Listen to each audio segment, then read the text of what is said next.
Hello everyone and welcome to today's SANS webcast, 2017 SANS Security Awareness Report. My name is Carol Auth of the SANS Institute and I will be moderating today's webcast. Today's featured speaker is Lance Spitzner of SANS Securing the Human. If during the webcast you have any questions for our presenter, please enter them into the questions window located on the GoToWebinar interface at any time. Please note that this webcast is being recorded and a copy of the slides and recording of this webcast will be available for viewing later today and can be found on the SANS registration page. And with that, I'd like to hand the webcast over to Lance. All right, Carol. Hey, folks, thank you so much for joining us. We're very excited to have you. In this short, brief webcast, we are going to give you a quick overview of the 2017 Security Awareness Report. First and foremost, it is just not me that's joining you. We also have the ladies from American University, specifically the Kogod Business Center. So I'm going to let them introduce themselves in a moment.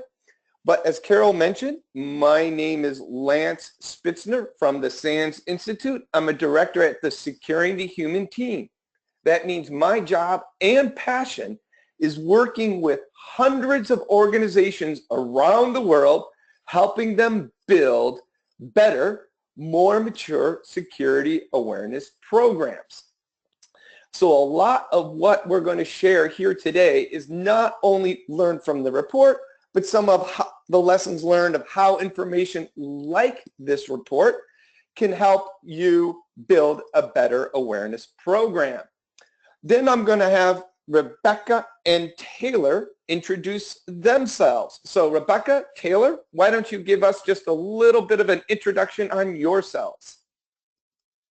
Sure, Lance. So hello, everyone. This is Rebecca Lewis. I'm sitting here with Taylor Haywood, who will introduce herself in a moment.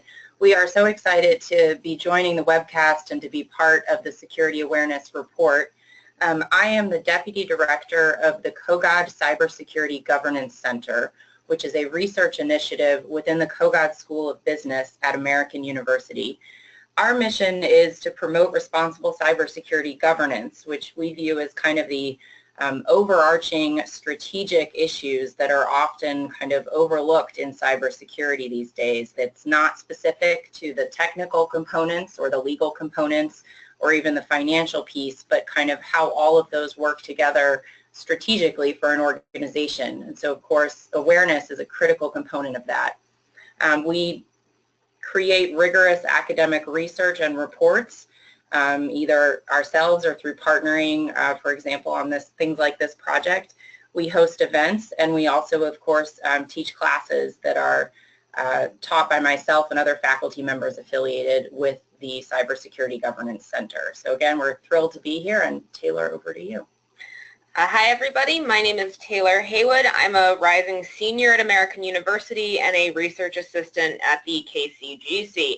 I am a triple major in computer science, applied math, and business, and my main focus is on how the different fields that tie into cybersecurity all relate and often have issues communicating with each other. Cool. All right. Hey, ladies, thank you so much. So, folks, the reason we're introducing ourselves is today's webcast is going to kind of be a tag team effort.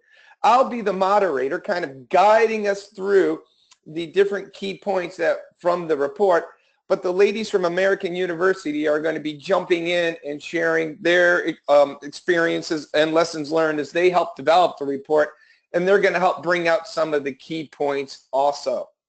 So with that said, let's go ahead and then jump right in. First, by answering the question, why? Why should I care about this report? Why should I care about this webcast? What's in it for me? Well, ultimately, the challenge we have in the security awareness community is there's very little data to help us make decisions. Within cybersecurity, security awareness is relatively a new field. It's rather immature compared to things like forensics or pen testing. So one of the things we want to provide you is data so you can make data-driven decisions. Really, the inspiration for this report is the Verizon DBIR. If you're familiar with the Verizon DBIR, that is the data-driven report on breaches. Well, we wanted to bring some of the same academic rigor to the world of awareness. And really, this report's going to help you answer two key questions. How can I mature or improve my program? What are people doing that I can replicate? What's this data showing us that works? And the other one is, how can I benchmark my program? Where do I stand compared to others? So we're going to jump in and help you answer those questions. Now, about the report itself, it's based on a survey we do every year for awareness officers. This is the third year. And this year we had over 1,000 respondents from 58 countries, well over double from last year. So we're growing dramatically, leaps and bounds. And the reason we're so excited is we have much more data than last year. We asked the same number of questions, but because we have so many more people answered, we're able to drill in far more this year and give you far more actionable items. And that's a key element of this report, actionable items. This is just not an academic report with lots of pretty numbers and graphs. Our goal is for you to be able to take the lessons learned and act on them. And the other key thing that makes this report very unique is it's not a vendor report. SANS Securing the Human really did not write this report. It was driven by a community of 12 volunteers, 2 of whom you've already met. They helped develop the questions and build the report you're about to see. In many ways, SANS Securing the Human was really a cat herd. We just herded the cats together to help make this happen. So really, this report was developed by the community for the community. And we just wanted to do a big shout out to the folks who really helped contribute this. Their names are listed here, 6 of whom are from the American University, but we also partnered with the University College of London and EDUCAUSE. And there's also some security awareness officers and professionals in this also. So a good mix. What we just wanted to say is you can trust the results. They're driven by the community, for the community, and we work extensively with the academic community. All right, I think we said the word community enough. Let's go ahead and then jump right in. So, key findings from the report. And like we said, but this is only going to be a high-level overview. If you want the full details, you can download the report. The report was at the very beginning of the slide URL, and it's at the very end. Or you can just go to the securingthehuman.org and /report. But the key findings, real quick. First of all, time, not budget. The more time you can dedicate to your awareness program, the more successful you will be. You cannot simply go out and buy a successful awareness program. 2, communications. So last year we identified soft skills as a key blocker to successful awareness programs. This year we really drilled down into communications. And something key here, folks, we're not talking just about your ability to communicate to employees and engage and change behavior. But a key finding, you need to be talking to leadership, communicating the value of the program, the impact, and getting that support and maintain that support. And then finally, we had a bit of a surprise. The ladies of the community are leading in security awareness. In other words, it's the women and not men who are the real leaders. And we're going to get into that here in a moment. All right, so what I'm going to do now is drill into this a little bit. And then Rebecca, Taylor, feel free to jump in moving forward. So let's go ahead and first talk about how we measured success. In other words, we said, we want to provide you the action items to be successful. Well, what's the definition of successful? What you're looking at is the Security Awareness Maturity Model. This was developed by about 200 awareness officers many years ago to help you visualize where your program is and where you want to go. Typically, a lot of awareness programs are more immature. As you see here, they're in what we call the compliance stage. If I ask someone, do you have an awareness program? And they say, absolutely. Do you like your awareness program? No, not really. This is where you are, compliance focused. Developed by auditors to check the box. This is where we get death by PowerPoint once a year. And I'll be honest, this is what can give awareness programs a bad reputation. Now, compliance is important. And if this is where you are at, that's fine. This is where most organizations start. You have to start somewhere. However, what we want to do is enable you to take your awareness program farther, changing behavior, changing culture, and ultimately have a metrics framework to measure that change. By the way, metrics at the end in no way implies that metrics are not part of every stage. Metrics are a key part of every one of these stages of the maturity model.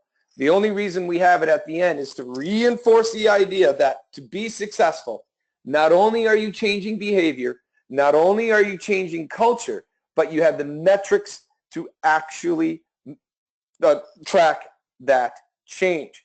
So when we talk in the report about successful awareness programs, mature awareness programs, and people go, what is that? How do you define that? This is how we're defining that. And one of the very first things we identified in this report is how mature is your awareness program.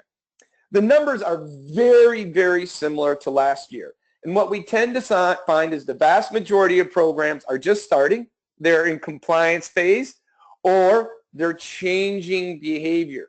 Only a very small percentage are in that very mature area, changing culture and or having metrics where they can measure that change.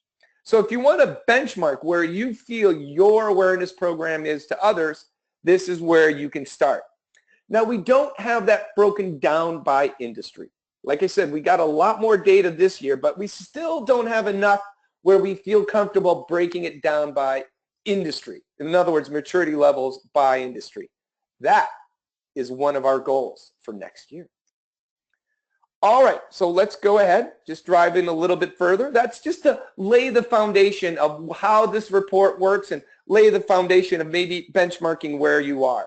But how can I take this report and improve my own program? Where are the lessons learned? Well, we started off with asking, what's your biggest challenge? What is limiting you in your awareness program? Because we want to help you overcome those limitations. And we got lots of feedback. It was a free-form question. Just write whatever you have. And here the ladies at American University created us a very nice word cloud showing all the different things that popped out. And as you can see here, time was one of the key blockers. The other thing that we found to be the key blocker was communication. So in other words, the two crippling, most limiting factors to an organization's awareness program or changing behavior is time, their ability to plan, maintain, implement, and measure, and their ability to communicate it. Look in that word cloud. Nowhere do you see the word budget. Well, you see it, but in much, much smaller letters. So this is going to be a reoccurring theme as we go here. Money cannot buy you success. It's all about time. Think about it. The success to awareness is communicating with others, partnering with others, collaborating with others. Awareness is a people problem. And for that, you need a people solution. And for that, it's going to take time. So we're going to go ahead and talk about the first of the key findings, time, and what you can do about it. Now, hey, ladies, so Rebecca, Taylor, I've been doing a lot of talking. Anything you ladies want to jump in on so far? Yeah, Lance, a couple things. This is Rebecca. First of all, on the word cloud, as you noted, that was a result of free text responses that survey respondents could generate themselves. So on one hand, it's sometimes difficult to know exactly what folks mean by resources or other things. On the other, the fact that people independently generated and identified time as, far and away the biggest issue, we think is a really powerful data point and statistic that really speaks to what the community is saying. You know, this, again, this word cloud is kind of an emerging community-driven graphic of you know, really what the community is saying. So we think that's really important to notice. Additionally, in regard, this is Taylor, in regards to the word cloud, in the report there's a bit more detail of the 10 categories that sort of naturally emerged as we worked through these 700 or so responses. Absolutely. And to follow up on Taylor said, so for example, one of the things that we found is communication was quite often put in there, but also engaging. They used a separate word, engaging. Well, one of the things we've seen working with hundreds of organizations around the world is if you're having a problem engaging people, you're really having a problem communicating to them, because engagement is nothing more than communicating in people's own terms. So Taylor brings up a really good point. Sometimes people would be using different words but saying the same thing, and no program is going to be able to bring all those pieces together. So that's why we at SANS are so big believers in partnering with experts like the folks at American University, because they are experts in this. Taylor, you pretty much have a degree in this, it sounds like. All right, so as we mentioned, time was it. What's the problem and how do we solve it? Well, here, one of the key questions we asked is, we asked people, how much time do you spend in your awareness program? And this was really shocking. Over 50% of people involved in security awareness spend 15% of their time or less running the awareness program or involved in awareness.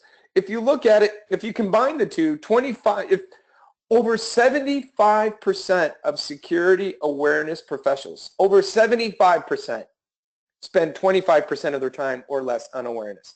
In other words, one of the biggest challenges, and what this screams, far too many organizations treat awareness like a part-time job. And for me, it's frustrating. I'll work with an organization that has a security team of 50 people on the security team or 100 people on the security team. And yet, maybe they'll have half a person running the awareness program. So that's telling me, 49 people are dedicated to using technology, to secure technology, or 49 and a half, and half a person is focused on the human side. And then we blame people being the weakest point, and then we wonder why security awareness doesn't work. My goodness, if you had just half a person running your entire incident response team, or half a person running your entire endpoint security, forensics team, firewall perimeter, whatever, they would be so limited, it would just be bound to fail from the beginning. So, key point here. A lot of awareness programs are set to fail from the beginning because it's treated like a part-time job. And the other shocker is less than 10% are involved in awareness full-time. So this really helps explain the problem. Now, in all fairness, we have to be a little careful. Sometimes organizations will have multiple people dedicated to their awareness program, and they're all part-time. So we can't assume all these people are dedicated as the only person. Perhaps your organization has 3 people involved in the awareness program, but they're all only half-time. So one of the things is we wanted to be aware of this.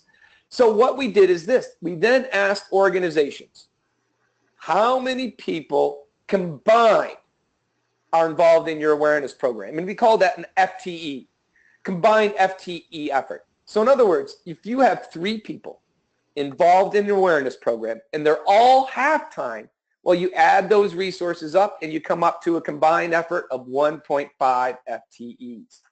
We felt that was really the key number. So we asked everybody, what's your combined FTE dedicated to awareness? And then we asked, how mature is your awareness program?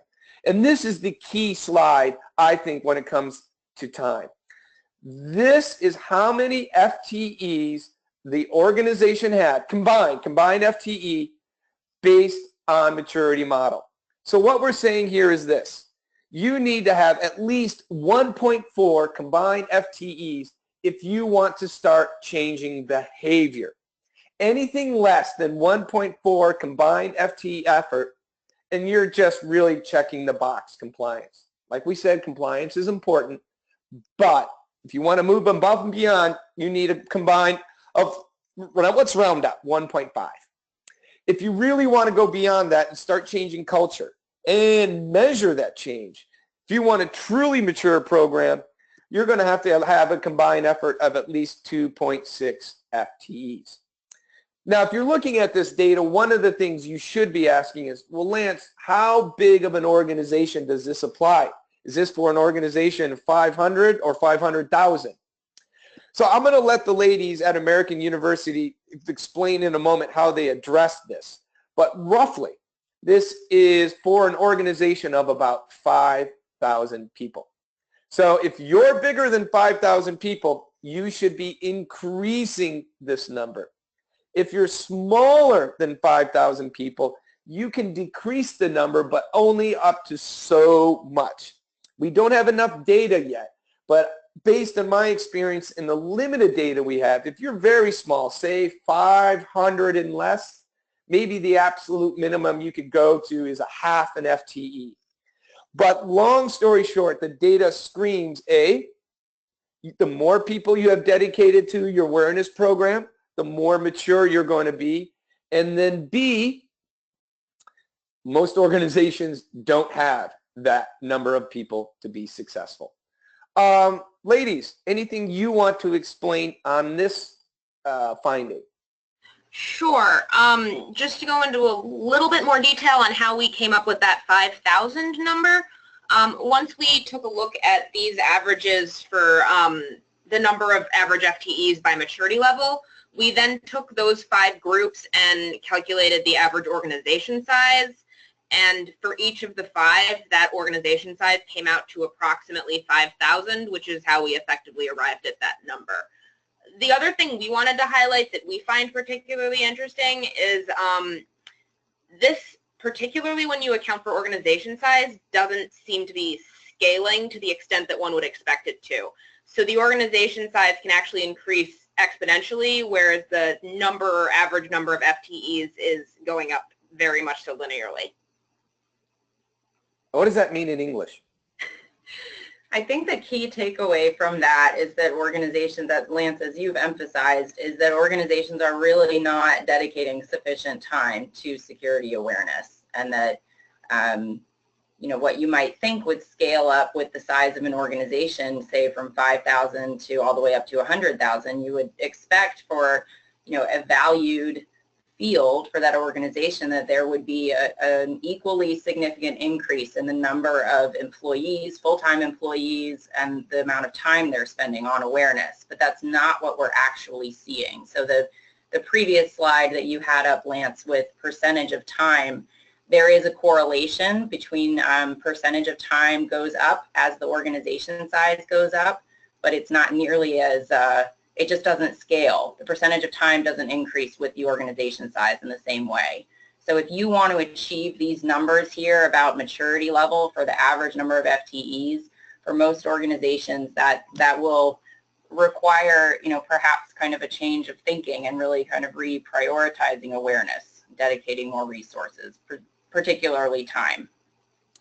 So one of the neat things this helps you is if you are desperate for more people and more resources, and the vast majority of awareness organizations I work with, the awareness officers are overwhelmed. They need to hire more people. Take this figure number 8 to your boss and go, boss, the data proves, this report proves we need to hire more people for the awareness program. And this is one of the goals of the report, to give you that type of ammunition. So this right here can show you we need to hire more people. Now, one of the other things we have is we did track what was the average number of FTEs per organization. So in other words, we're not saying if this is what size you are, this is how many dedicated FTEs you should have. What this is merely saying is This is the number of average combined FTE effort we found per an organization. And in most cases, most of these were probably not enough. So once again, the previous slide is the one to help you demonstrate the value or the number of people you need to be successful. So key takeaways for time, and then ladies, I'll let you jump in here. Remember, we want action items, and the action items are this. If you're an organization of around 5,000, you need a minimum of 1.4 FTEs. We recommend up to 2.6. If you're larger, you need to increase those numbers. If you're smaller, you can potentially decrease them, but not by much. Now, if you don't have the ability to hire other people, build partnerships. Build partnerships with communications to help you communicate, with marketing, with the help desk, things like that. By partnering with others, you can really help scale your ability. In other words, start taking people out to lunch. If you have budget but you don't have people, buy time. Buy a contractor to help you do your graphics designs. Rent a social scientist to help you develop the surveys. So in other words, anything you can do to contract people to give you more time to plan, manage, and maintain that program, the more successful you're going to be. And then finally, security ambassadors. That's where you develop volunteers embedded throughout your organization to help build your awareness program. More in that on the security awareness report, and actually more in that in the awareness summit coming up in August. But ladies, anything else you wanted to share about time before we move on? I think we just wanted to emphasize two things. One, that the survey responses here was a very robust, it was over 1,000 responses, which is fantastic. From our perspective, it wasn't so large that we had to run, multiple regression analyses and that kind of thing. So this really, we believe, the results and information that folks are seeing here in the report are based on straight up calculations from the community and the responses that they gave. So we just want to emphasize, Lance, what you've said, that these really are reliable responses based on, academics volunteering their time. This is not a vendor-generated program. There's no alternative motive here, and that this really should be, a powerful indicator for the awareness community to use. Cool. All right. So let's move on to the other key findings. So time is a key limiter, and then communication. Like I said, last year's report, we found that soft skills was the real limiter. But in this one, we drilled down a little bit more, and we discovered it's really about communication. And once again, let's see what the data shows to first better understand the problem. And just like last year, one of the key things we found is this. We asked the question, what was your role before you became a security awareness officer? And as you can see here, over 80% were involved in highly technical roles before becoming a security awareness officer. Now, a highly technical background gives you some tremendous advantages. You understand the technology, you understand the problems, and you understand the behaviors you want people to exhibit. The problem is most IT people lack the training or skills in effective communication. We don't know how to effectively engage people. That's thinking creative. That's thinking like about culture, emotion, marketing. I mean, I have a highly technical background, so I understand the challenges we face. So quite often, we are very poor communicators about awareness. In fact, there's a term called curse of knowledge. The curse of knowledge states the more of an expert you are in something, the worse you are at communicating it, because you project what you already know to the audience that you're trying to communicate to. So communication is key, and yet if you look here, less than 3% of awareness professionals have a communications background. If you include marketing and graphic design, less than 5% have those key communication backgrounds. So what ends up happening is this.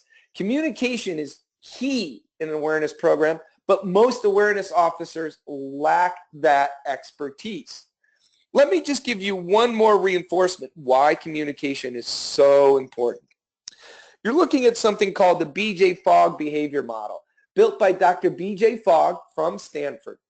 And it answers the question, how do I change behavior? I mean, think to yourself, wouldn't it be great if there was some guy who spent his entire life studying how to change behavior and came up with a simple model? Well, this is it.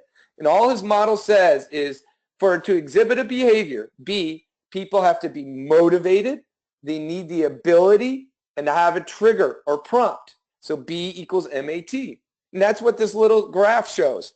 On the bottom, we see ability. On the side, on the left, we see motivation.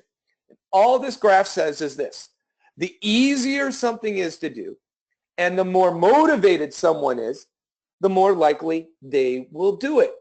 If it's hard to do or they're not motivated, when they get that trigger or prompt, they're most likely not going to exhibit that behavior. And what ends up happening is quite often people are motivated. They just don't know how to do the behavior. We've made it hard. It's not easy to do. I mean, think about passwords, folks. Come on. We're running around telling everyone about passwords. Oh, they're so easy. You just need 12 characters, uppercase, lowercase, symbols, numbers, mix in the blood of a virgin, then change it every 90 days. And oh, by the way, did we mention that you have to have a unique password for every account, all 138 of them? So, I mean, this is an extreme example, but the challenge is what we in the security world perceive as easy to do because we're good with technology and we do it every day. 99.9% of the rest of the world perceives it as really difficult, confusing, and intimidating. So a good communicator can take these behaviors, simplify them, and communicate them in a way that people easily understand and want to do. So what the B.J. Fogg model tells us is to change behavior, you've got to have effective communication. And what does the report tell us? We're really bad at communicating. So what can we do about that? Well, what I want to do is show you one more slide, really emphasizing that it's not only important to communicate to your employees, but to leadership. And then when I'm done with this slide here, the ladies from American University, I'll have them jump in again. But one of the key questions we ask people is, A, how much leadership support do you have? And then we match that to how mature their awareness program. And we found one of the key things is this: or awareness officers that did not have the support they needed. But support, I mean leadership support. Those with weak leadership support had weak maturity levels. In other words, if you see here, less support than they needed or no support, these are predominantly non-existent or compliance focused. But for those awareness professionals who had the management support they needed, or even more, if you look, those are the ones that had the strongest, most mature awareness programs.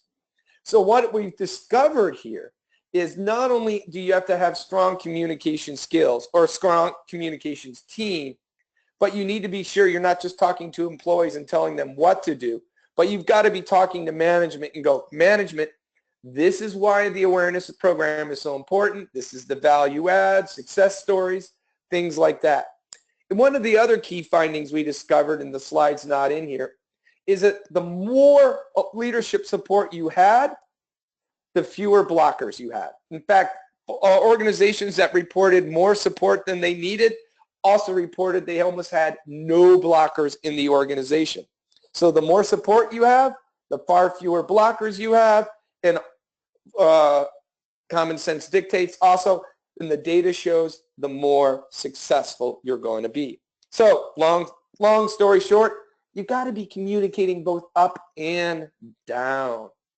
Ladies, anything you wanted to share so far on the data or findings about communication? Sure, Lance. I think one additional finding that's not in here is the question of budget. And there was one interesting finding that kind of supports what you're saying, which is that we found that even respondents who had a higher budget still seemed to struggle sometimes in getting executive support or reporting that they had the executive support they need, which I think, you know, kind of highlights the importance of communication, that it's really awareness professionals' ability to communicate, as you said, both down to their constituents and up to their leadership about the importance of what they're doing that will help them get the support they need, whether that's through budget or, as we've said, through providing them with more time-oriented resources, and that will help drive the maturity of the program. So just looking at other factors that we found in the report further support what you're describing here of the importance of communications to a mature security awareness program. This was also borne out by the free response responses to the "What is your biggest challenge?" About 12% said pretty explicitly that the support of upper management was the biggest problem. And then, ladies, correct me if I'm wrong, but back to on the budget side, didn't we discover, we asked people what their budget was, didn't we discover, I forget what the exact number was, but like 20, 30% had no idea even what their budget was. That's correct. It was a surprising percentage, and I believe it was perhaps around 30%, which, you know, there could be a number of explanations for that, including, you know, having leadership support, that maybe the security awareness professionals are just, they're not tied in to the financial resources piece of things as they should be, but also that they're probably pretty overwhelmed and overstretched and not able to have more of a strategic approach, but it's more kind of, you know, triage, just trying to do the best that they can on very limited resources and time. Thank you. So you're probably wondering, great, Lance, you keep talking about the problem, but what's the solution? So here's a couple of action items we're recommending. First of all, dedicate a certain amount of hours to ensure you're communicating to leadership. We are using the number 4. Now, there's no hard data to prove the number 4 hours a month is the number you need to use, but this is more of a starting point that we're recommending. And the idea is we're not saying spend 4 hours a month talking to leadership. We're saying, though, make sure you spend 4 hours a month putting the numbers together, putting the success stories together, and packaging that information up and then communicating that to leadership monthly. You want to be communicating the value of your program monthly so you not only get that leadership support, but you maintain it long term. Not sure how to do that? Find a senior leader, executive board member who's a champion, a believer of the awareness program. Partner with them. 2 things. A, they can help you craft that message. They can tell you what business leaders want to hear and how to translate your findings into business language. And or that champion can actually do the communication on your behalf. If you're interested, there's a report that recently came out called the Cyber Balance Sheet. You see the image right there. And one of the key players in that Cyber Balance Sheet was Wade Baker, actually the founder of the Verizon DBIR.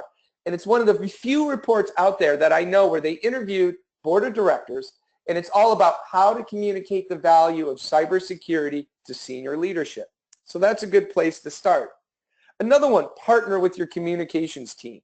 That doesn't mean give them your plan and then have them execute your awareness plan. Take them out to lunch every month. Have them help craft your message. Bring them in from the beginning. One of the best examples I know of, one organization, they actually had the ability, they got a slot to hire somebody on their security team. They could have a new hire, and they decided to dedicate that person to security awareness. But instead of the security team hiring the security awareness person, they went to this communications department and said, we have a slot for an FTE, but we don't know communications. You do. Could you help us find a communications hire that will be dedicated to the security team? And this is beautiful because now you're building bridges, partnership, and you now have somebody embedded in the security team that's a communications expert. But since the communications department was developed in the hiring process, you built a bridge. Geeks, if you're technical, you can still build communication skills, and this will help your career, not just for awareness, but your career. My favorite starting point is the book Made to Stick, very popular in the awareness community. And then also, don't partner just with communications, but other people that may have good communication skills, like public relations, sales, human resources. Develop those soft skills, or hire people who have soft skills, or partner the folks with soft skills with a strong emphasis on communication. Ladies, anything else we should add to this part? Nothing additional except communication, communication, communication. Sounds great. All right. So those were the two key points, time and communication. But we did have a surprise finding we wanted to share with you. And we wanted to ask, we asked everybody, and this is the first time we did it, what's your gender? And the reason why is this. Based on all the different awareness events we've attended, courses, summits, things like that, it appears that the field of security awareness has a higher percentage of women. We wanted to get a better understanding of what that percentage of women was. And you can see here that we found about 2/3 are men and roughly 1/3 are women. And I'll be honest, I, as an individual, was a little surprised by this. I thought it would be more of a 50-50 ratio. And like I said, that's based on the courses I teach and the summits, because they tend to be more along the lines of 50-50. So the ladies at American University did a little bit more of a digging, and we found something very surprising. But it makes sense. The data is this. If you look at figure 16 at the top there, it just showed up. We dived in and basically found this. If you spend 15% of your time or less on 15% of your time or less on awareness, you're most likely a man. The bottom figure, figure 17, shows if you're dedicated full-time to awareness, you're twice as likely to be a woman. Long story short, if you're part-time in awareness, you're more likely a man. If you're full-time on awareness, you're more likely a woman. And we did some more digging and have some theories about why this is the case. Most likely, if you're a man dedicated to awareness, I shouldn't say most likely, I should say one typical case would be is this. Your organization has gone, ooh, you know what? This security awareness thing is becoming important. We need somebody to take care of security awareness. And then they just grab somebody random from the IT team or security team and go, look, you're involved in security. You're now also the security awareness officer, in addition to all of your other additional duties. And since they're going to the technical team, and since technical teams quite often have more men than women, it's most likely a guy. However, when somebody, an organization goes, we need to get serious about awareness. So let's hire somebody full-time.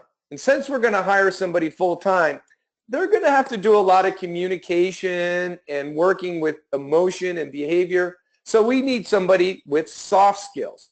So when they go and look to hire somebody with soft skills, quite often that is female professionals, because currently that's the more women are involved in the communications and marketing side.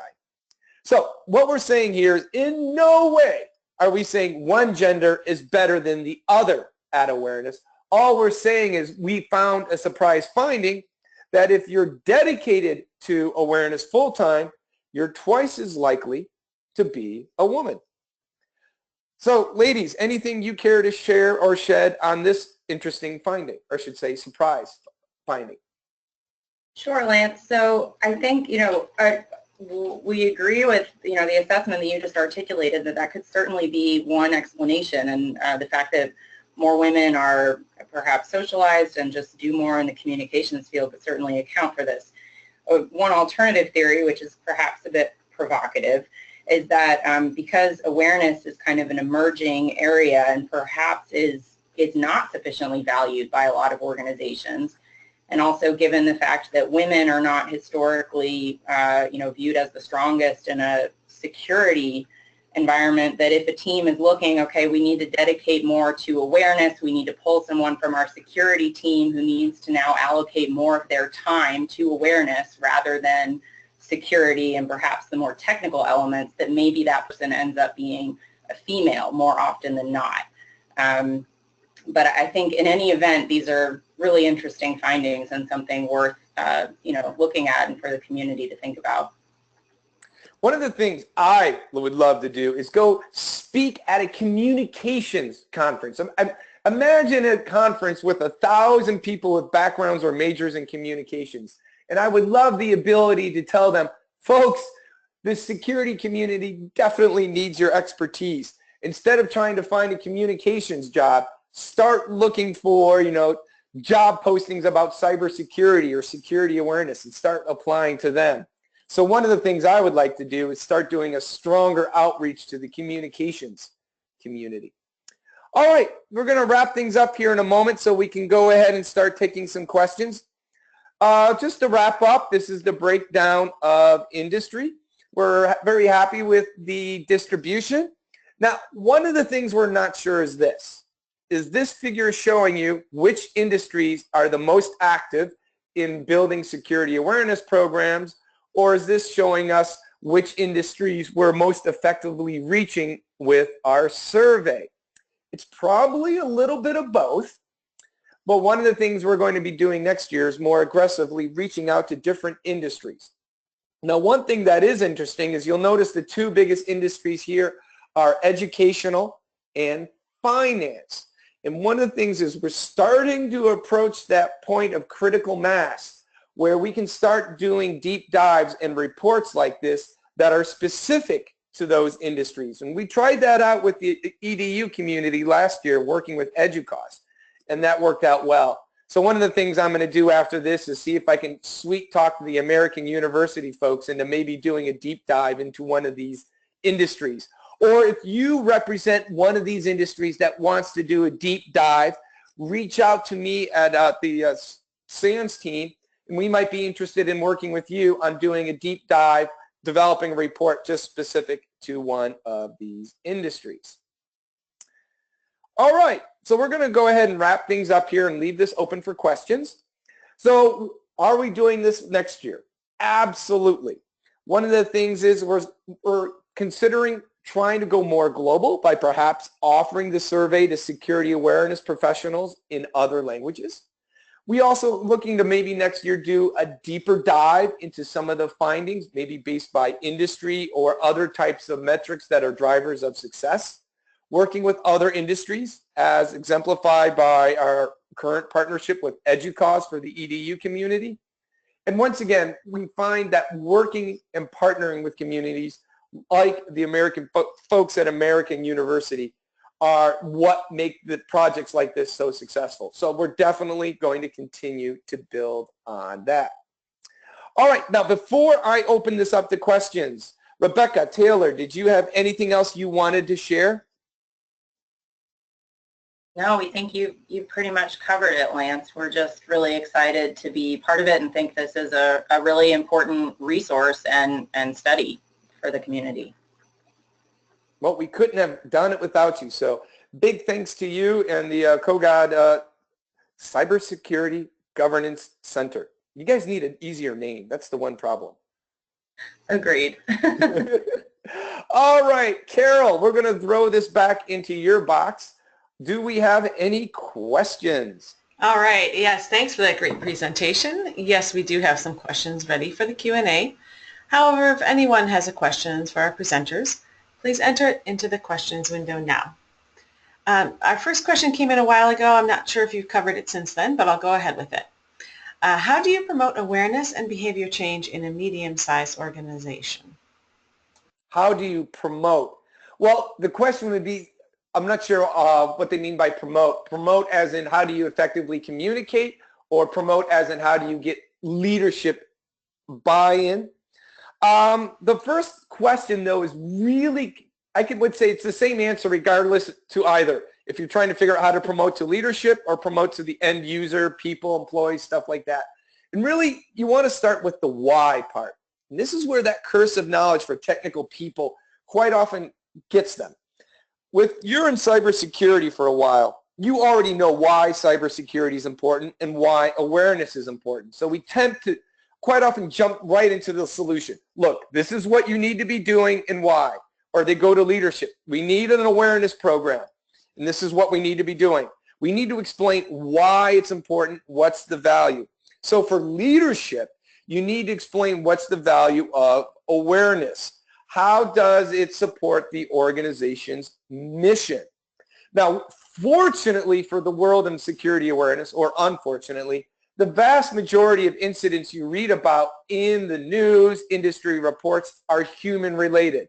Somebody does a mistake, they fall victim to a phishing attack. One of my favorite quotes is from the CISO at Virginia Tech, from Randy Marchini. And his quote is, "Never let a breach go to waste." So you can use all these different incidents, either externally or internally, to demonstrate to leadership, hey, we've got a human problem. But really, it's not that people are the problem. People are not at fault. It's the failure of our awareness program to effectively reach out to them. So what we need to do is quantify the problem. And the problem is people are a weakness, and then you need to demonstrate the solution.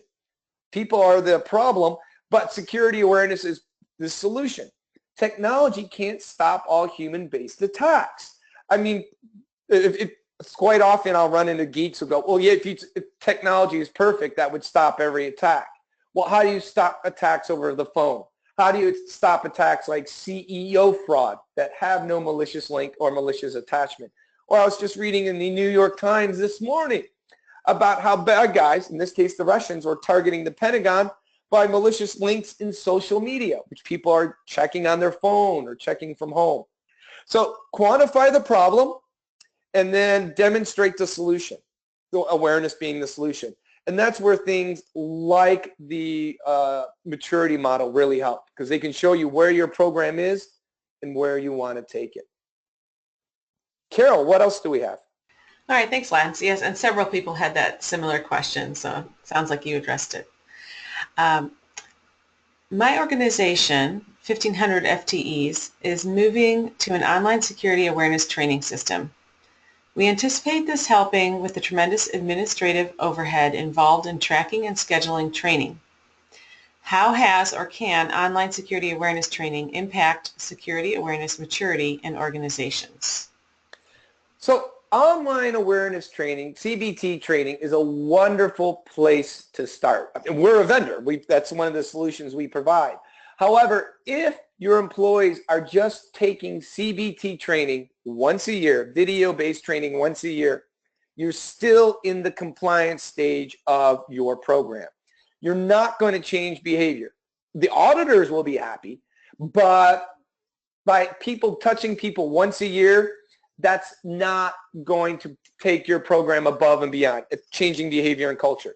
So online training is the place to start. A, it makes you compliant, keeps the auditors happy, but B, it lays that foundation of key behaviors. It enables people to know and understand, hey folks, this is what you need to be doing and why. But to really be successful, you have to build on that. So you need additional materials like support materials. You touch them with newsletters, posters, digital media, maybe a lunch and learn. Want to scale it even more, monthly phishing tests.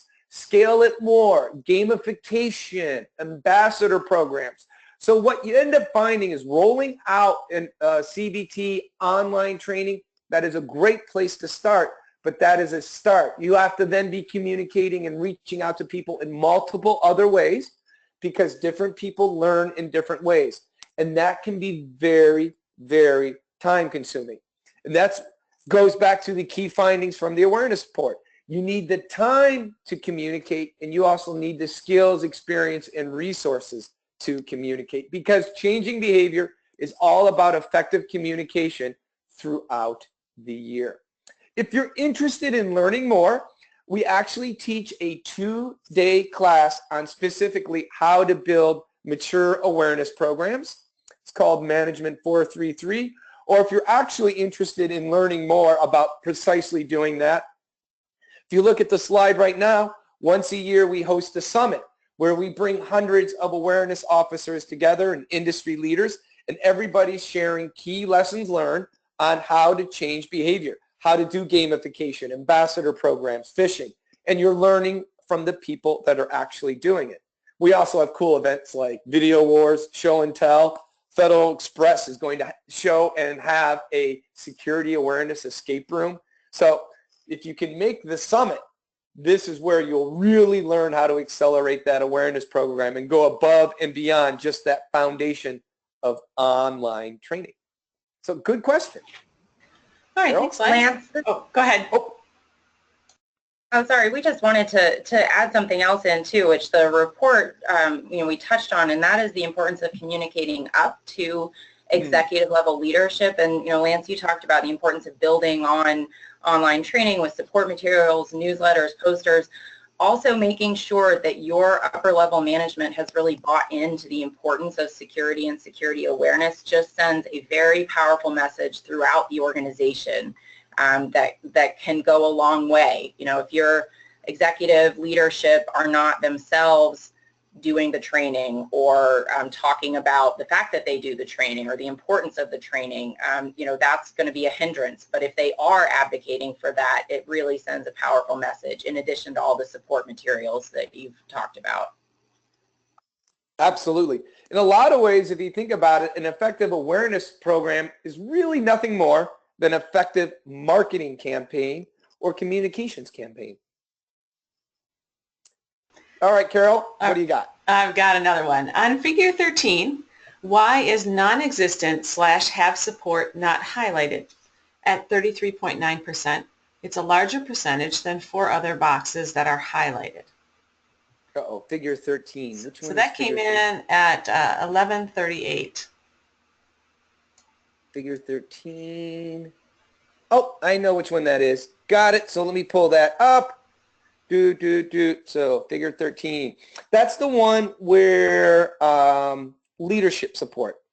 So here we go. Figure 13. So what's the question again? Why is non-existent / have support not highlighted?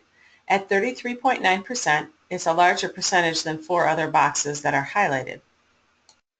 And then 4 other. Okay. So I see what they're saying here. So non-existent awareness program, have support at 30. All we're trying to do here is with these highlights is just show the general focus on the whole idea is, in general, the more support you have for your awareness program, the more successful or the more mature your awareness program has. So what happens there is the individual is asking, non-existent has 33%. So what I'm going to guesstimate roughly around there is that's an awareness program that's relatively new. In other words, they have the support they need and they're going to start getting it off the ground, but they haven't had an opportunity yet to implement all the other mechanisms that would start taking them above and beyond that. Long story short, the key takeaway from this figure is the data is showing, once again, the more support you have from leadership, the more mature your awareness program is going to be. All right, thanks, Lance. They're asking, this question came in a minute after that other one. So do you mean dedicate 4 hours to work with senior leadership or dedicate 4 hours to work on our own leadership skills? So the 4 hours thing is, remember, that's a starting point. That's a Lanceism. I'm not, it could be 3 hours, it could be 6 hours. What it is I just want to be sure that awareness officers get so caught up and overwhelmed in making sure they're always communicating to employees that we don't forget once a month to take a step back and make sure we're communicating to leadership. So what I would do is that 4 hours most of that is collecting information and putting it together so it's easily consumed by and valuable to leadership. So that 4 hours may be 3 hours and 40 minutes of you putting numbers, statistics, and success stories together, and nothing more than 20 minutes a month actually communicating it to leadership. The end goal there is make sure you're putting some block of time set away every month So you're communicating to leadership to ensure that they give you that long-term support. Because like I said, a lot of awareness programs, I tend to see you get a lot of initial support from leadership. So awareness officers run off to build that awareness program. And over time, that support begins to fade just because leadership is overwhelmed by other priorities. And then if we forget to keep feeding leadership the value, at some point that support fades to the point where it impacts your ability to implement or maintain that awareness program. So don't get overwhelmed. Make sure you're giving leadership love also. All right, I think thanks, that Lance. wraps up. We're at the top of the hour, but I do have more questions. Would you like me to continue or? Nope. Let's go ahead and wrap up. Do me a favor. Be sure to share the email address where people can ask questions. If we didn't get to your question, Carol's going to share the email where you can ask. It goes to me, and I will be happy to personally answer any of your questions. Okay. Thanks, Lance. I sent it out in chat that any questions not answered during this webcast can be submitted to q@sans.org, and we can get them where they need to go from there. So, all right. Well, thank you, everyone, for your great presentation, which helps bring this content to the SANS community. To our audience, we greatly appreciate you listening in. For a schedule of all upcoming and archived SANS webcasts, including this one, you can visit sans.org/webcasts. Until next time, take care, and we hope to have you back again for the next SANS webcast.